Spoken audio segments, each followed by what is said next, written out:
લોકશાહીનું પર્વ ઉજવાયું। યુવાનો સહિત સિનિયર સિટીઝન્સ પણ ઉત્સાહોથી મતદાન કરી રહ્યા છે।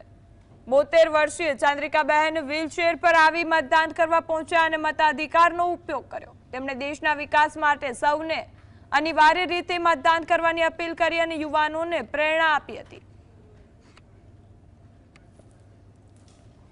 સ્થાનિક સ્વરાજની ચૂંટણીનું મતદાન વહેલી સવારથી જ થઈ ચૂક્યું છે, ત્યારે સિનિયર સિટીઝન્સ છે તે પણ જે વ્હીલચેર ઉપર પણ જે પોતાનો મતાધિકાર મેળવવા માટે જે મતદાન મથકો ઉપર પહોંચી રહ્યા છે। આપણે તેમની જોડે જ વાત કરશું। માજી, શું નામ તમારું? ચંદ્રિકાબેન। કેટલા વર્ષની ઉંમર થઈ? 72 વર્ષ। આજે મતદાન કરવા આવ્યા છો, યુવાઓને શું મેસેજ આપતો? ખાસ કરીને તમે વ્હીલચેર ઉપર છો છતાં પણ મતદાન દેવા આવ્યા, યુવાઓ દેખાતા નથી। હા, મતદાન દેવા આવવું જોઈએ ને ભાઈ।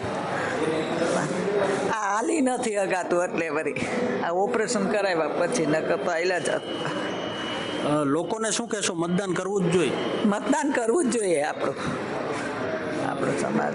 શું જોઈને મતદાન તમે આપ્યું છે? હે, શું જોઈને મતદાન કર્યું છે તમે? આપણા ભારત માટે થઈને મતદાન કરવું જોઈએ। એ ચોક્કસથી સિનિયર સિટીઝન કોઈ પણ હાલતમાં હોય છતાં પણ મતદાન છે તે કરી રહ્યા છે અને યુવાઓને પણ મેસેજ આપી રહ્યા છે, લખી રહ્યા છે। ઝાલા, GSTV, રાજકોટ।